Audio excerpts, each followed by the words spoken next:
দিন শেষে সেই জনগণের কাছেই যেতে হবে। জনগণ যদি মুখটা ফিরিয়ে নেয়, আপনার আমার কিন্তু কোনো স্থান নেই। আদর্শ ভিন্ন হলেও নির্বাচন প্রশ্নে সব দলকে এক থাকতে বললেন তারেক রহমান। জন্মদিনে জিয়াউর রহমানের সমাধিসৌধে বিএনপি নেতাকর্মীদের শ্রদ্ধা। দর্শক, স্বাগত নিউজ 24 সংবাদে। পুরো সংবাদে আপনাদের সাথে আছি আমরা দুজন, আমি ফয়সাল মাহমুদ এবং আমি তানিয়া হারুন। দেখছিলেন প্রধান শিরোনামে এছাড়াও থাকছে, রাজনীতির মধ্যে ঢুকতে চায় না নির্বাচন কমিশন, বললেন সিএসি। বাড়ি বাড়ি গিয়ে ভোটার তালিকা হালনাগাদ শুরু কাল। শেখ হাসিনা কন্যা পুতুলকে বিশ্ব স্বাস্থ্য সংস্থা থেকে সরাতে দুদকের চিঠি। চেক ডিজঅনার মামলায় সাকিবের বিরুদ্ধে গ্রেপ্তারি পরোয়ানা। পিলখানা হত্যাকাণ্ডে বিস্ফোরক মামলায় 2 শতাধিক আসামির জামিন। আদালত চত্বরে স্বজনদের দীর্ঘ অপেক্ষার অবসান।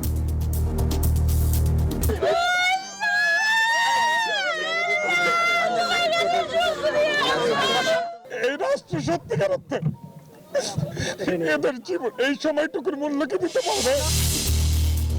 সিলেটের সীমান্তে হত্যা বাড়ছে, হামলার ক্ষত বয়ে বেড়াচ্ছে চাপাইয়ের চৌকা। সহ্য করার সময় শেষ, বললেন স্বরাষ্ট্র উপদেষ্টা। অবশেষে গাজায় যুদ্ধবিরতি কার্যকর। 3 জিম্মির তালিকা দিল হামাস। বিরোধিতায় ইসরায়েলের 3 মন্ত্রীর পদত্যাগ। এবারে পুরো খবর। যে যত বড় নেতাই হন না কেন, দিন শেষে জনসমর্থনই সবচেয়ে বড় ফ্যাক্টর। তাই সবকিছু ভুলে নেতাকর্মীদের জনগণের পাশে থাকার আহ্বান জানিয়েছেন বিএনপির ভারপ্রাপ্ত চেয়ারম্যান তারেক রহমান। রোববার শহীদ রাষ্ট্রপতি জিয়াউর রহমানের জন্মবার্ষিকীর আলোচনায় এসব কথা বলেন তিনি। তিনি বলেন, মতের পার্থক্য থাকলেও নির্দিষ্ট সময়ে ভোট অনুষ্ঠানের বিষয়ে সব দলকে একমত থাকতে হবে। দলের প্রতিষ্ঠাতা সাবেক রাষ্ট্রপতি জিয়াউর রহমানের 89তম জন্মবার্ষিকী উপলক্ষে বিএনপির আলোচনা সভা। সেখানে মহান স্বাধীনতার ঘোষক জিয়াউর রহমানের কর্মময় জীবন নিয়ে কথা বলেন দলের সিনিয়র নেতারা। প্রধান অতিথির বক্তব্যে ভারপ্রাপ্ত চেয়ারম্যান তারেক রহমান নেতাকর্মীদের সতর্ক করেন। বলেন, যে কোনো পরিস্থিতিতে জনগণের পাশে থাকতে হবে, চলতে হবে যেভাবে জনগণ চায়। সামনের নির্বাচন এত সহজ নয় আপনারা যত সহজ ভাবছেন। নিজের মনে যতই বড়াই করুন, আরে বিএনপি তো শাখা প্রশাখা একদম গ্রাম পর্যন্ত আছে, কিন্তু তারপরে জনগণ ম্যাটার্স। জনগণ ম্যাটার্স। সেই জনগণই হচ্ছে আমাদের শক্তি, জনগণই হচ্ছে আমাদের সমর্থন, জনগণই হচ্ছে শক্তি। যে কোনো ধরনের বিভ্রান্তিকর কাজ করা থেকে দলের নেতাকর্মীদের বিরত থাকার আহ্বান জানান তারেক রহমান। দলকে ক্ষতিগ্রস্ত করে এমন কাজ করলে কঠোর ব্যবস্থা নেওয়ার হুঁশিয়ারি দেন তিনি। যা আপনাকে আমাকে ক্ষতিগ্রস্ত করবে, যা আমার দলকে ক্ষতিগ্রস্ত করবে, যা আমাদের দল ক্ষতিগ্রস্ত হবে, আমরা তার বিরুদ্ধে প্রতিবাদ গড়ে তুলব, তার বিরুদ্ধে প্রতিরোধ গড়ে তুলব। জানান, চেয়ারপারসন খালেদা জিয়া সবচেয়ে বেশি খুশি হবেন যখন জনগণের সমর্থন নিয়ে ক্ষমতায় আসবে বিএনপি। দেশনেত্রী সবচাইতে খুশি হবেন, দোয়া তো আছেই, কিন্তু উনি যখন দেখবেন যে জনগণ সমর্থন দিয়েছে বিএনপির প্রতি, আমি তো মনে করি সবচাইতে বেশি খুশি উনি সেদিন। ভারপ্রাপ্ত চেয়ারম্যান তারেক রহমান বলেন, সারা দেশে বিএনপির শক্তিশালী সংগঠন আর লাখ লাখ কর্মী সমর্থন থাকলেও খুব সহজ হবে না আগামী নির্বাচন। জনগণের প্রত্যাশা অনুযায়ী আমরা সেভাবেই তাদের পাশে আছি। মাহমুদ হাসান, নিউজ 24, ঢাকা। এদিকে সাবেক রাষ্ট্রপতি জিয়াউর রহমানের 89তম জন্মবার্ষিকী উপলক্ষে তার সমাধিতে শ্রদ্ধা জানিয়েছেন বিএনপি নেতাকর্মীরা। এ সময় দলের মহাসচিব মির্জা ফখরুল ইসলাম আলমগীর বলেন, 4 সংস্কার কমিশন যেসব প্রস্তাব দিয়েছে তা বাস্তবায়নে রাজনৈতিক দলগুলোর ঐকমত্য জরুরি। গণতন্ত্র প্রতিষ্ঠার জন্য প্রয়োজনীয় সংস্কার শেষে দ্রুত নির্বাচন দিতে অন্তর্বর্তী সরকারের প্রতি আহ্বান জানান মির্জা ফখরুল। বিএনপি প্রতিষ্ঠাতা সাবেক রাষ্ট্রপতি জিয়াউর রহমানের 89তম জন্মবার্ষিকী শ্রদ্ধা জানাতে রাজধানীর শেরেবাংলা নগরে জিয়া উদ্যান এলাকায় দলীয় নেতাকর্মীদের সরব উপস্থিতি। বেলা 11টার দিকে বিএনপি মহাসচিব মির্জা ফখরুল ইসলাম আলমগীর দলের স্থায়ী কমিটির সদস্য ও সিনিয়র নেতাদের সঙ্গে নিয়ে শহীদ জিয়ার সমাধিতে শ্রদ্ধা জানান। আত্মার মাগফিরাত কামনায় করেন দোয়া ও মুনাজাত। পরে গণমাধ্যমের সঙ্গে কথা বলেন বিএনপি মহাসচিব। জানান, শহীদ জিয়াউর রহমানের আদর্শ ধারণ করেই পথ চলছে বিএনপি। এই মহান নেতা তিনি যে দলকে তৈরি করেছেন, সেই দল আজকে এত বছর পরেও সমস্ত সমস্ত বাধা বিপত্তি উপেক্ষা করে বাংলাদেশের সর্ববৃহৎ রাজনৈতিক দলে পরিণত হয়েছে। কথা বলেন সংস্কার কমিশনের প্রতিবেদন ও আগামী নির্বাচন প্রসঙ্গে। সংস্কার এবং নির্বাচনের মধ্যে কোনো বিরোধ নেই। সংস্কারও চলবে, নির্বাচন হবে, এবং যে সরকার আসবে, যে দল সরকারে আসবে তারা সেই সংস্কারগুলোকে এগিয়ে নিয়ে যাবে। আমরা আমাদের দলের পক্ষ থেকে আমরা পরিষ্কার করে বলতে পারি যে আমরা প্রতিটি সংস্কারকে এগিয়ে নিয়ে যাব। বিএনপির পর অঙ্গ ও সহযোগী সংগঠনের নেতাকর্মীরা শ্রদ্ধা জানান শহীদ প্রেসিডেন্ট জিয়াউর রহমানের সমাধিতে। বাংলাদেশের রাজনীতিতে এক মহানায়কের নাম শহীদ রাষ্ট্রপতি জিয়াউর রহমান। জাতির ক্রান্তিলগ্নে হাল ধরেছিলেন তিনি বারবার, এবং তার যে ইতিবাচক রাজনীতি, সেই রাজনীতিকে এখনও ধারণ করছেন এদেশের মানুষ। বিএনপি নেতাকর্মীরা বলছেন, জিয়ার আদর্শ অনুসরণ করে আগামী দিনে বাংলাদেশে গণতন্ত্র প্রতিষ্ঠা করতে চায় বিএনপি। সাইফুল ইসলাম, নিউজ 24, ঢাকা। দেশের বহুদলীয় গণতন্ত্র প্রতিষ্ঠার কারণে রাজনীতিতে অমর জিয়াউর রহমান। জাতীয় ঐক্যের লক্ষ্যে প্রতিষ্ঠা করেছিলেন বাংলাদেশি জাতীয়তাবাদ ও বহুদলীয় গণতন্ত্র। তার পররাষ্ট্রনীতি দেশের গণ্ডি পেরিয়ে সমাদৃত হয় আন্তর্জাতিক মহলেও। দর্শক, শহীদ রাষ্ট্রপতি জিয়াউর রহমানের রাজনৈতিক জীবন তুলে ধরছেন সাইফুল ইসলাম।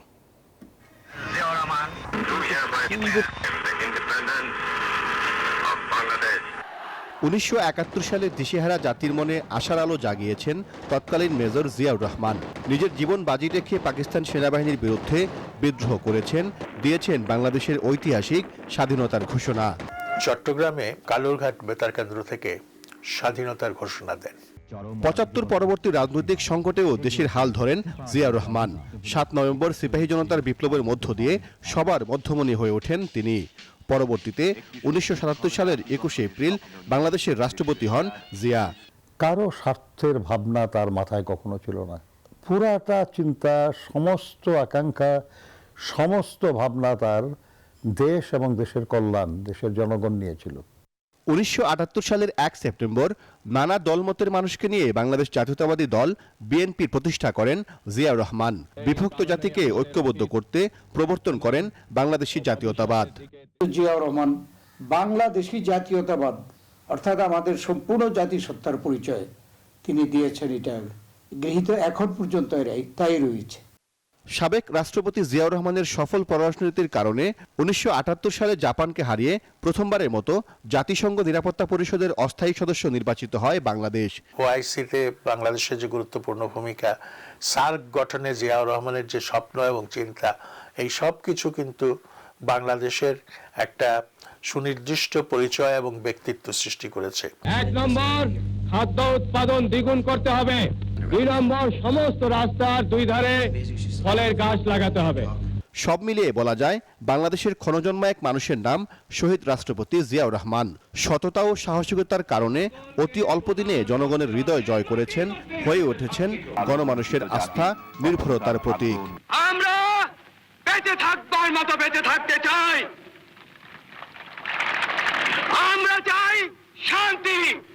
1981 সালের 30 মে চট্টগ্রাম সার্কিট হাউসে দেশি বিদেশি ষড়যন্ত্রে হত্যা করা হয় বাংলাদেশের সফল রাষ্ট্রপতি বিএনপি প্রতিষ্ঠাতা জিয়াউর রহমানকে। সাইফুল ইসলাম, নিউজ 24, ঢাকা। কোনো রাজনীতির মধ্যে ঢুকতে চায় না বর্তমান নির্বাচন কমিশন। কমিশনের সবাই সংবিধান অনুযায়ী কাজ করতে চান, নিশ্চিত করতে চান সুষ্ঠু গ্রহণযোগ্য ভোট। এসব কথা জানান প্রধান নির্বাচন কমিশনার এএমএম নাসির উদ্দিন। রোববার সকালে ভোটার তালিকা হালনাগাদ কার্যক্রমে ইউএনডিপি সরঞ্জাম সহায়তা হস্তান্তর অনুষ্ঠানে এসব কথা বলেন তিনি। কাল থেকে শুরু হচ্ছে বাড়ি বাড়ি গিয়ে ভোটার তালিকা হালনাগাদ কর্মসূচি। গত কয়েক বছর ধরে রাজনৈতিক দলের নির্দেশ মানতে গিয়ে দেশের সামগ্রিক নির্বাচনী ব্যবস্থা ধ্বংস হয়ে গেছে, যে কারণে একদিকে ইসি বিতর্কিত হয়েছে, ভোটে আগ্রহ হারিয়েছে সাধারণ মানুষ। বদলে যাওয়া বাস্তবতায় সিইসি বলছেন কোনো পক্ষের রাজনীতিতে ঢুকতে চান না তারা, সুষ্ঠু ভোট করাই একমাত্র লক্ষ্য। আমরা রাজনীতির মধ্যে ঢুকতে চাই না, আইন কানুন বিধিবিধান সিস্টেমের মধ্যে থাকবো, একদম ক্লিন স্লেট। আমরা চাই যে একদম স্ট্রেট, যাতে সবাই একটা ফ্রি ফেয়ার গেম আমরা উপহার দিতে চাই। সব players can play freely under the rules of the game. সকালে ভোটার তালিকা হালনাগাদ কার্যক্রমে ইউএনডিপি সরঞ্জাম সহায়তা হস্তান্তর অনুষ্ঠানে এসব কথা বলেন প্রধান নির্বাচন কমিশনার। বাড়ি বাড়ি গিয়ে ভোটার তালিকা হালনাগাদ করার জন্য ল্যাপটপ, স্ক্যানার সহ অন্যান্য উপকরণ দিয়ে নির্বাচন কমিশনকে সহায়তা করছে ইউএনডিপি। এ সময় ইউএনডিপির প্রতিনিধিরা জানান, নির্বাচনে সহায়তা করার বিষয়ে রাজনৈতিক দল সহ সকল অংশীজনের সঙ্গে আলোচনা করছেন তারাও। নির্বাচন কমিশনের চাহিদা অনুযায়ী ইউএনডিপি পর্যালোচনা করছে কিভাবে সহায়তা দেওয়া যায়। রাজনৈতিক দল, সিভিল সোসাইটি সহ বিভিন্ন অংশীজনদের সাথে আলোচনা করছে।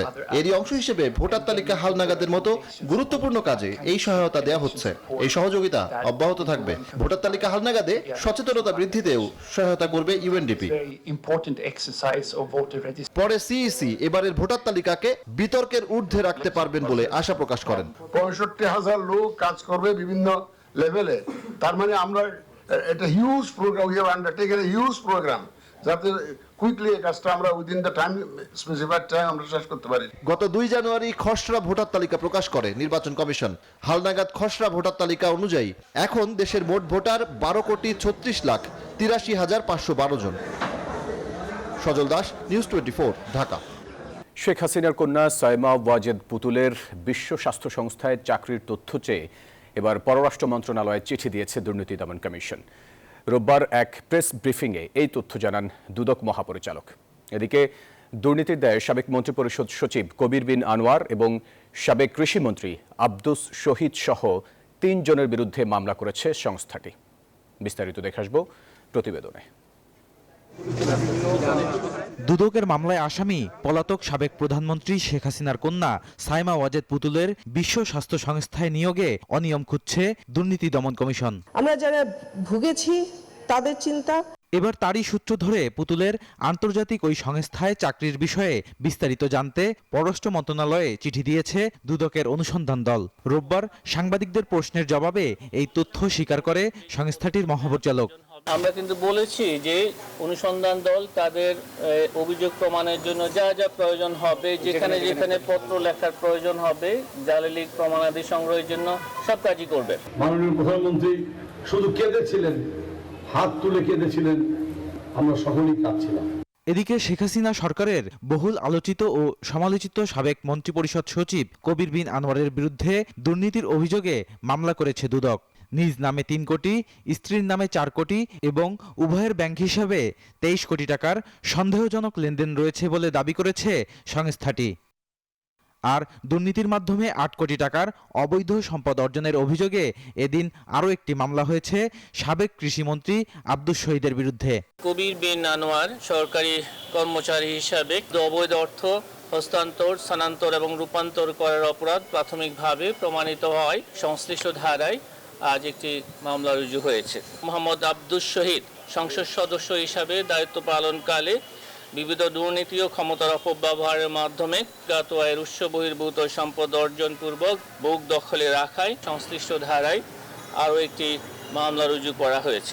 অন্যদিকে দুর্নীতির মামলায় গ্রেপ্তার বাংলাদেশ ব্যাংকের সাবেক ডেপুটি গভর্নর এসকে সুরের ধানমন্ডির বাসায় অভিযান চালিয়ে বিপুল পরিমাণ নগদ অর্থ উদ্ধার করেছে দুর্নীতি দমন কমিশন।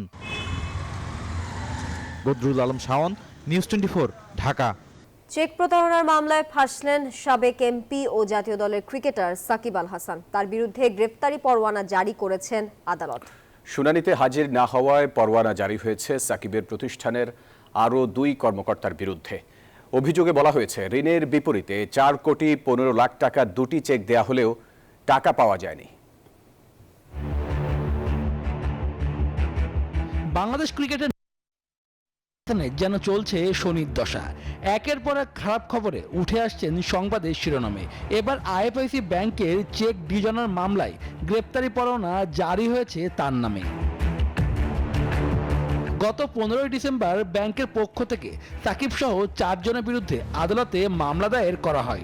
অপর আসামিরা হলেন সাকিব আল হাসান এগ্রো ফার্মের managing director Gazi Shahagir Hossain, director Imdadul Haque ও মালাইকার বেগম। 18 ডিসেম্বর আদালত আসামিদের হাজির হওয়ার সমন জারি করেন। দেশের বাইরে থাকায় মিস্টার অলরাউন্ডার হাজির হতে পারেননি আদালতে। আদালতে আজকে আসার কথা ছিল, আসেনি। তো স্বাভাবিকভাবে বিচার প্রক্রিয়ার যে নিয়ম, আদালত যদি সমন দেওয়া থাকে আর যদি সমনটা জারি হয় আর দায়ীদারকে যদি আপনি উপস্থিত না হন, তাহলে আপনার বিরুদ্ধে পরবর্তী স্টেপ হলো আপনার বিরুদ্ধে গ্রেপ্তারি পরোয়ানা জারি করা, যে আপনাকে পুলিশ আদালতে ধরে নিয়ে আসবে। কোম্পানিটি 2017 সালে ওয়ার্কিং ক্যাপিটাল হিসেবে 1 কোটি এবং টার্ম লোন হিসেবে 1.5 কোটি টাকা বনানী শাখার আইএফআইসি ব্যাংক থেকে নেয়। পরবর্তীতে ওয়ার্কিং ক্যাপিটাল হিসেবে নেওয়া টাকা সময় মতো পরিশোধ না করায় ব্যাংকটি এই টাকা মেয়াদি লোনে পরিবর্তন করে।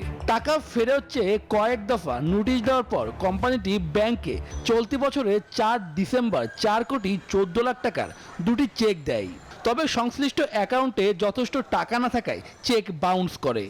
তার মধ্যে একজন লোক ক্রিকেটার দেশ বিদেশ যাকে চিনে, যার মাধ্যমে দেশে এবং বিদেশের দেশের যে ভাবমূর্তি বৃদ্ধি হওয়ার কথা, তার মতো লোকের বিরুদ্ধে যদি আদালতে ঋণের জন্য গ্রেপ্তারি পরোয়ানা জারি করতে হয়, সেটা দুঃখজনক। এর আগে বোলিং অ্যাকশন পরীক্ষায় পাশ না করতে পারায় 1 বছরের জন্য নিষেধাজ্ঞার খড়গ নেমে আসে সাকিবের বিরুদ্ধে। এ সময় তিনি আন্তর্জাতিক ক্রিকেটে বোলিং করতে পারবেন না। পরে বাদ পড়েন চ্যাম্পিয়ন্স ট্রফি থেকেও। শুভদেবনাথ, নিউজ 24।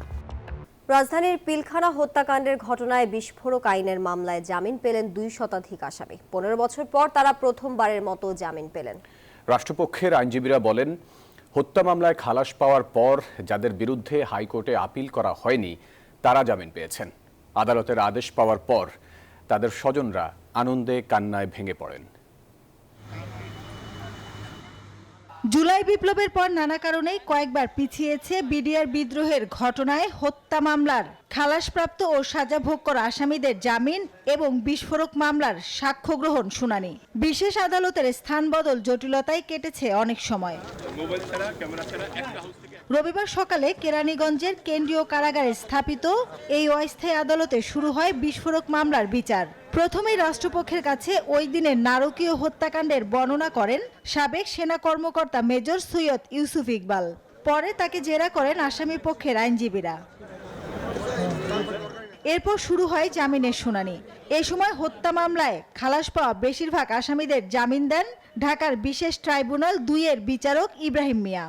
যারা আগে খালাসপ্রাপ্ত হয়েছিলেন এবং তাদের বিরুদ্ধে মহামান্য সুপ্রিম কোর্টের হাইকোর্ট বিভাগে রায় পরিবর্তন হয়েছে বা কারো বিরুদ্ধে আপিল পেন্ডিং আছে, এই আসামি ব্যতী রেখে অন্যান্য খালাসপ্রাপ্ত আসামিদেরকে জামিন মঞ্জুর করা হলো।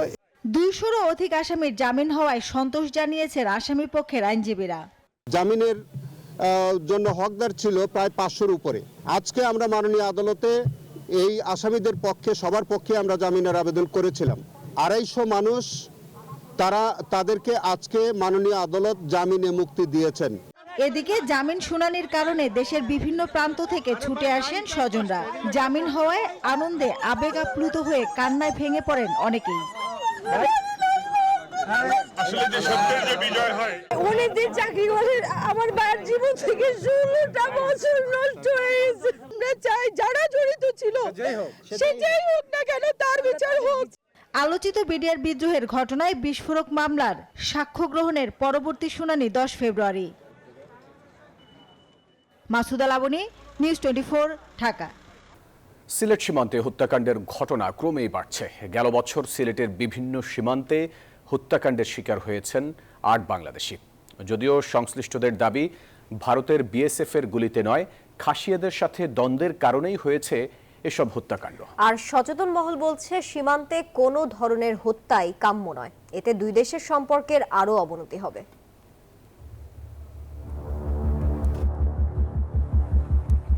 সিলেট বিভাগের 3 দিকে ভারত সীমান্ত, সে হিসেবে সিলেটের সীমান্তবর্তী এলাকার মানুষের সাথে ভারতীয়দের সুসম্পর্ক গড়ে উঠেছে। তাই প্রায়ই সীমান্তরক্ষী বাহিনীদের চোখ ফাঁকি দিয়ে যাওয়া আসা করেন 2 দেশের মানুষ। শুধু তাই নয়, সীমান্তের ওপারে ভারতীয় খাসিয়ারা শক্তিশালী নেটওয়ার্ক গড়ে তুলেছে, যাদের সহযোগী হিসেবে কাজ করছে কিছু বাংলাদেশি চোরাকারবারি। 2 পারের এই চোরাচালান চক্রের লোভের শিকার হচ্ছেন সীমান্তবর্তী হতদরিদ্র মানুষ। এটা তো মানবতা বিরোধী অপরাধ। এই যেভাবে করে এরা হয়তো পায়ে গুলি করতে পারতো, পায়ে গুলি করে আটকে রেখে আইনের আশ্রয় দিতে যেতে পারতো, তাদের দেশেই বিচার হোক না, যদি ন্যায় বিচার হয়, স্বচ্ছ বিচার হয়, আমরা সেটা মানব। দেশে যে রাজনৈতিক দলগুলো আছে এরা বিভিন্ন সময় ক্ষমতার ছিল এবং ক্ষমতায় অপশক্তিও ছিল, কিন্তু কেউই এগুলা সামাল দিতে পারেন নাই। গেল 2024 সালে সিলেটের বিভিন্ন সীমান্ত দিয়ে ভারতে প্রবেশের পর হত্যাকাণ্ডের শিকার হয়েছেন 8 বাংলাদেশি। আর নতুন বছরের প্রথম মাসেই সুনামগঞ্জের বিশ্বম্ভরপুর সীমান্তে হত্যার শিকার হন বাংলাদেশি এক যুবক। কোনো ধরনের মরণঘাতী অস্ত্র যাতে ব্যবহার না হয়, কিন্তু এখন আমরা দেখতে পাচ্ছি যে বিএসএফ এর পক্ষ থেকে এবং খাসিয়ারা কিন্তু এই মরণঘাতী গুলি তারা ব্যবহার করছে, অস্ত্র তারা ব্যবহার করছে। সুতরাং আমরা যে কমিটমেন্ট আমরা নিয়ে আমরা বসছি, এই সিদ্ধান্তটা তারা কিন্তু মানছে না।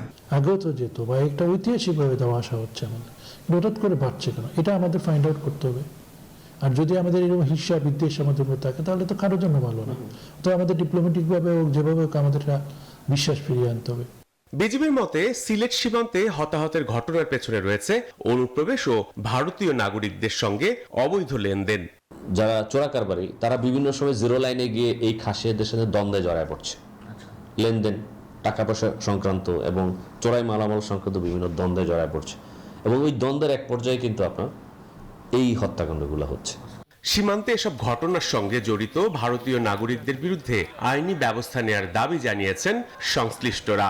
হত্যাকাণ্ড বন্ধে বিএসএফকেও কার্যকর পদক্ষেপ নিতে হবে বলে মনে করেন তারা। Desk report, news 24।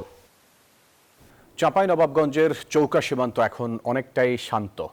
সতর্ক অবস্থায় রয়েছে বিজিবি সদস্যরা। স্থানীয় কৃষকরা বলছেন, শনিবারের সংঘর্ষ ও হামলায় তাদের আনুমানিক ক্ষয়ক্ষতি 20 লাখ টাকার বেশি। সীমান্ত এলাকায় ঘুরে আরও জানাচ্ছেন জুবার সানি, ক্যামেরায় ছিলেন মুরাদ আক্তার। চাঁপাইনবাবগঞ্জের শিবগঞ্জের চৌকা সীমান্তের 177 নম্বর পিলার। কিছুটা দূরে পাহারায় 2 জন বিএসএফ সদস্য, সতর্ক বিজিবি সদস্যরাও। পরিস্থিতি দেখে খুব স্বাভাবিক মনে হয়, তবে পিলারের বাংলাদেশ অংশের আম বাগানের দিকে তাকালে অবাক হবেন যে কেউ। বেশিরভাগ গাছই কাটা, ফসলের উপর যেন কিছুক্ষণ আগে ঝড় বয়ে গেছে। শনিবার ভারতের বেসামরিক নাগরিকরা বাংলাদেশ অংশের আম বাগান ও ফসলি জমিতে হামলা চালায়। প্রতিরোধে এগিয়ে আসেন বাংলাদেশিরাও। কাটা তার বেড়া দেয়া এই গন্ডগোল, কখনো এই যে আপনার জনগণ ঘাস করা করেনি এই গন্ডগোল। ভারতের অন্যায়কে কোনদিন বরদাস্ত করেনি। আজকে তো আবার মানুষ একটা ভাবছে যে এই তো হয়তো এই এর মনোভাব তো আলাদা ভারতের কাজে, আমরা তার কোনো কথা জবাব দিতে আমরা পিছপা নই। সংঘর্ষে বেশি ক্ষতিগ্রস্ত বাংলাদেশি কৃষকরা। এই যেমন বৃদ্ধ আলতাফ হোসেন। সীমান্তের ঠিক পাশেই তার ক্ষেত, ক্ষয়ক্ষতি 50,000 টাকার মতো। 3 রশি দিকে ফাঁড় করে মনে করো ফসল বর্ডার পর্যন্ত 1 মাইল জায়গার ফসল পানি সবকে শেষ করে ফেলে দিয়েছে। আলতাফ হোসেনের মতো অনেক কৃষকই হয়েছেন ক্ষতিগ্রস্ত। ক্ষতির পরিমাণ 20 লাখ টাকার বেশি। ভারতের তো কোনো ক্ষতি হয় নাই, আমাদের বাংলাদেশের মোটামুটি 50 লক্ষ টাকার মতন ক্ষতি হয়েছে। বিএসএফ বললো যে আপনারা আপনার জনগণ সরিয়ে নেন, আমরা আমাদেরকে সরিয়ে নিচ্ছি, কিন্তু তার আগে তারা ব্যাপক ক্ষতি করলো। বিজিবি বলছে সীমান্ত এখন শান্ত, চলছে সতর্ক নজরদারি। বর্তমানে পরিস্থিতি স্বাভাবিক, সেই জন্য বিজিবির পাশাপাশি আমাদের এলাকার জনগণ এবং এলাকার স্থানীয় চেয়ারম্যান সাহেব আছেন, এখানকার মেম্বার সাহেবরা আছেন, সবাই আমরা একসাথে কাজ করব। সংঘর্ষ এড়াতে গ্রামবাসীরা যেন সীমান্তের কাছাকাছি না যায় সে বিষয়ে বিজিবির পক্ষ থেকে সতর্ক করা হচ্ছে।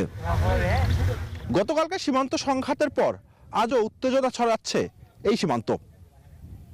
বিজিবির সতর্ক প্রহরা এবং সীমান্তের এই জমিতে কৃষকদের কাজ করতে না পারায় উদ্বেগ বাড়ছে আরো। কৃষকরা বলছেন তারা যেন দ্রুত তাদের জমিতে কাজ করতে পারেন সেই ব্যবস্থা করা হোক। জুবাইর সানি, নিউজ 24, চাঁপাইনবাবগঞ্জ।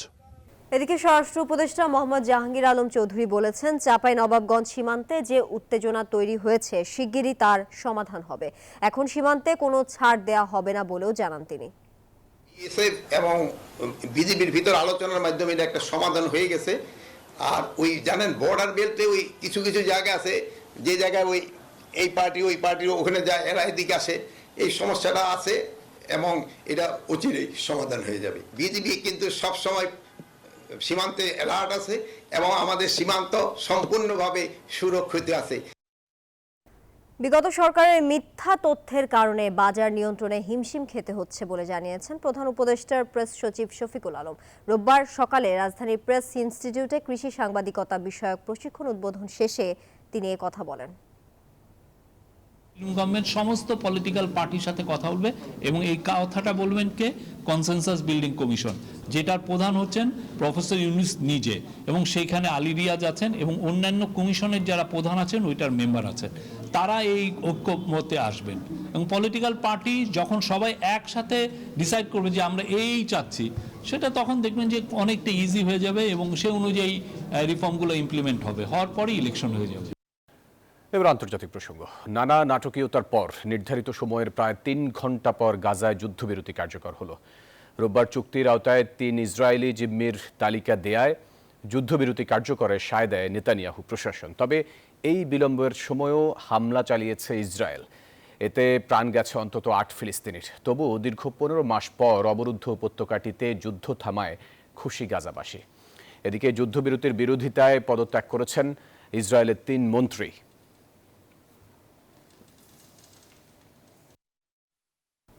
নিউজ 24 সংবাদ এখন এ পর্যন্তই। এতক্ষণ সাথে থাকার জন্য ধন্যবাদ সবাইকে।